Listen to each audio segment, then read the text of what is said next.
Eu digo que os bancos que receberam essas comunicações foram, vamos antecipar aqui para vocês, pelo menos Santander, Banco do Brasil, Itaú, Bradesco e BTG. O Banco do Brasil, né?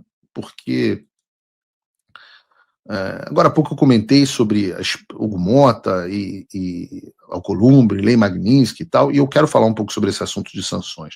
Porque muitas pessoas estão me mandando uma reportagem da CNN e perguntando se ela seria ou não verdadeira. A reportagem é do Lorival Santana e diz assim: o governo Trump prepara novas medidas contra o Brasil.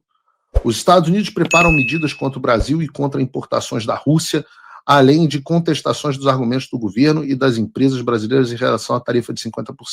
As informações são de diversas fontes consultadas pela CNN em Washington. A situação é fluida, depende do presidente Donald Trump, que pode mudar de planos. Está aqui o Red na reportagem, vamos Red. Na tarde dessa segunda-feira, a sanção mais iminente parece ser contra o Banco do Brasil, segundo o relato de uma dessas fontes. O contexto é o início do julgamento do ex-presidente Jair Bolsonaro nessa terça-feira. Será que o Banco do Brasil vai sofrer sanções secundárias agora? Bom, detesto jogar balde de água fria, mas, de novo, dever jornalístico em primeiro lugar. Eu vou fazer um alerta a vocês. Não confiem muito nas notícias que vêm do Lorival Santana. A gente dá muita risada, normalmente, do que ele fala. Lembra que semanas atrás ele estava dizendo que a embaixadora ia ser chamada, que iam ter novas tarifas.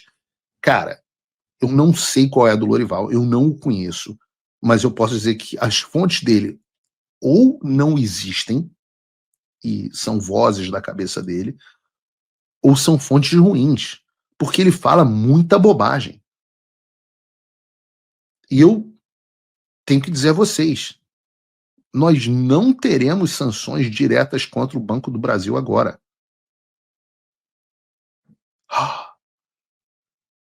Não é porque o Trump recuou, porque o Departamento do Tesouro dos Estados Unidos está com medo do nada poderoso do Banco do Brasil, mas sim porque existe um expediente padrão do OFAC, que é fazer uma comunicação com os bancos, dando a eles a oportunidade de esclarecer a situação, de se explicarem, etc. Só então, não resolvida a situação, eles partem, sim, em um processo demorado para um cacete de anos para sanções. Eu digo isso que, em geral, 90% dos bancos se ajustam quando recebem essa comunicação. Lembrem, por favor, lá atrás, nos Paulo Figueiredo Show, lá atrás, eu tracei um roteiro do que ia acontecer com os bancos. Um roteiro com princípio, meio e fim. Até agora, todos os processos se cumpriram até agora. E uma das coisas que eu disse é que haveria antes uma comunicação aos bancos. E esse é basicamente o processo que nós já estamos tendo a partir de agora. Eu digo isso, e de novo, eu avisei que aconteceria na semana passada, porque de fato aconteceu. Aconteceu nesta segunda-feira. A reportagem saiu hoje, na quarta, na Folha de São Paulo, dizendo o seguinte: o governo dos Estados Unidos questiona bancos no Brasil sobre a aplicação da Lei Magnitsky contra Moraes. O texto tem a seguinte informação: bancos brasileiros receberam nessa terça-feira uma carta do Tesouro dos Estados Unidos com questionamentos sobre a aplicação da Lei Magnitsky. O comunicado do OFAC, o Escritório de Controle de Ativos Estrangeiros que pertence ao Tesouro Americano, pergunta quais ações foram ou estão sendo tomadas pelas instituições para cumprir a sanção aplicada ao ministro Alexandre de Moraes do STF. O envio da notificação ocorreu no primeiro dia do julgamento do ex-presidente Jair Bolsonaro no STF. Não é verdade, ocorreu um dia antes. Na segunda. Ah, não, tá correto. Foi terça-feira, porque segunda foi feriado aqui nos Estados Unidos. Então tá correta a reportagem. Segunda foi feriado, eu tô com a cabeça de que ontem foi segunda-feira, porque para mim foi feriado na segunda, mas foi mesmo, foi o primeiro dia do julgamento. Mas não foi por causa do primeiro dia do julgamento, né? Obviamente, o Tesouro não falou assim, hoje é julgamento, vamos mandar a carta. Não, isso foi pedido por Eduardo Bolsonaro e eu na última viagem que nós fizemos 2 semanas atrás para Washington, para vocês entenderem um pouco como é o ritmo do funcionamento das coisas dentro de uma administração pública. Continua a reportagem. Moraes foi atingido pela Magnitsky injúria e, por isso, incluído nos rol de sancionados do OFAC. Por meio da decisão, o governo americano determina o congelamento de qualquer bem ou ativo que a pessoa sancionada tenha nos Estados Unidos e proíbe entidades americanas e empresas, indivíduos, de fazerem operações com ela. A medida incluiria o uso das bandeiras de cartões de crédito Mastercard, Visa, American Express, ou até Elo, como a gente mostrou aqui, por exemplo. O envio da comunicação pelo Tesouro seria o primeiro passo para averiguar o cumprimento da lei pelas instituições brasileiras. Em seguida, diz a Folha de São Paulo, não Paulo Figueiredo, o Departamento do Tesouro poderia, se julgar que houve descumprimento por parte dos bancos, aplicar sanções secundárias como multas.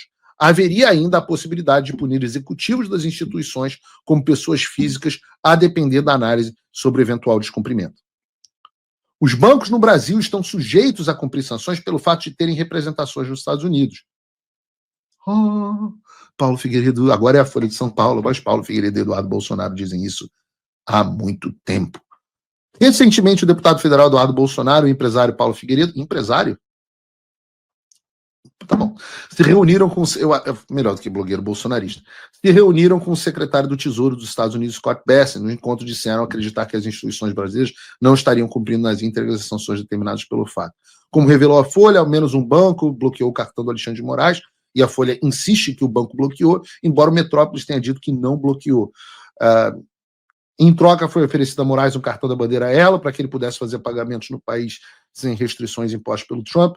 A lei Magnitsky, blá, blá, blá, segundo o secretário de Estado dos Estados Unidos, aí isso é encheção de linguiça aqui da Folha. A FEBRABAN informou não ter recebido das instituições informação sobre eventual comunicação do OFAC. De todo modo, tais comunicados têm caráter confidenciais, não são dirigidos à FEBRABAN, disse nota enviada à Folha. A Folha também questionou o Departamento do Tesouro sobre eventual sanção, mas não teve resposta. Aliados de Bolsonaro esperam novas sanções a autoridades brasileiras do Supremo e também do governo federal diante do julgamento do ex-presidente. Estão no radar dos americanos restringir o visto de mais autoridades brasileiras e aplicar punições financeiras a mais pessoas. Há ainda conversas sobre suspender algumas das 700 exceções dadas pelo governo americano na aplicação de 50% das tarifas a produtos importados do Brasil.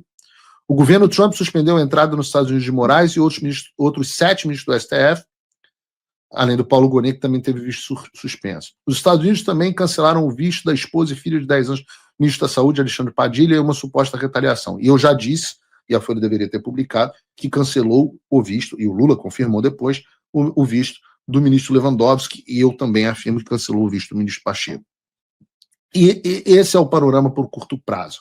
Eu posso afirmar aqui, confirmar aqui, que os bancos receberam sim essa comunicação, e na verdade eu vou adiante, eu vou falar mais do que isso. Eu digo que os bancos que receberam essas comunicações foram, vou antecipar aqui para vocês, pelo menos Santander, Banco do Brasil, Itaú, Bradesco e BTG. Esses 5, eu diria, com enorme grau de certeza que receberam essas comunicações. Os 5 têm participações e presença dentro dos Estados Unidos. E eu digo que é só o início, porque eles vão ter que explicar de maneira detalhada o que eles estão fazendo para cumprir a lei Magnitsky contra o pseudo-juiz Alexandre de Moraes. Receber uma correspondência dessa, uma notificação dessa, não é pouca coisa. Tenho certeza de que para esse pessoal que ficava sabendo tudo pela imprensa, ter sido diretamente contatado vai fazer com que essa questão se torne muito mais tangível para eles. Se mesmo assim tiver banco que prefere pagar para ver o que vai acontecer, aí, meus amigos, dentro do playbook do governo dos Estados Unidos, nós estaremos sim diante de um cenário, que é o cenário lá do Lorival, vai demorar, mas um cenário em que as sanções secundárias se aproximam e as primeiras árvores da floresta bancária começam a queimar. Então resta saber até onde vai o fogo, se vai ter que se alastrar muito para pegar o bandido da Birmânia. São cenas dos próximos capítulos. Então, sob sanções secundárias, é isso que eu tenho que contribuir. O Trump voltou. Isso já deve ter tirado um peso das suas costas. Mas e o Brasil? O nosso país continua atolado e achar que só a vitória do Trump vai resolver tudo é ilusão. Nada vai mudar sozinho. E pode ter certeza de uma coisa: ficar xingando muito nas redes sociais não vai fazer diferença nenhuma. Você vai continuar esperando alguém fazer alguma coisa por você, um político, um salvador da pátria? Esquece. Se ninguém tomar uma atitude, nada acontece. Eu estou fazendo a minha parte. Eu parei a minha vida por isso. Mas, se você quer saber como pode ajudar sem precisar largar tudo, a resposta é simples: apoiando quem está na linha de frente. Sem esse apoio, sem essa linha de suprimento, esse trabalho morre. Sem estrutura, ninguém avança. Então acessa www.paulofigueiredoshow.com/apoie e com $5 por mês você pode fazer parte disso. Se puder mais, eu recomendo, seja um patrono Gold, participe ativamente no grupo que me ajuda a pautar esse debate. O que vai definir o futuro é quem faz e não quem reclama. A escolha é sua.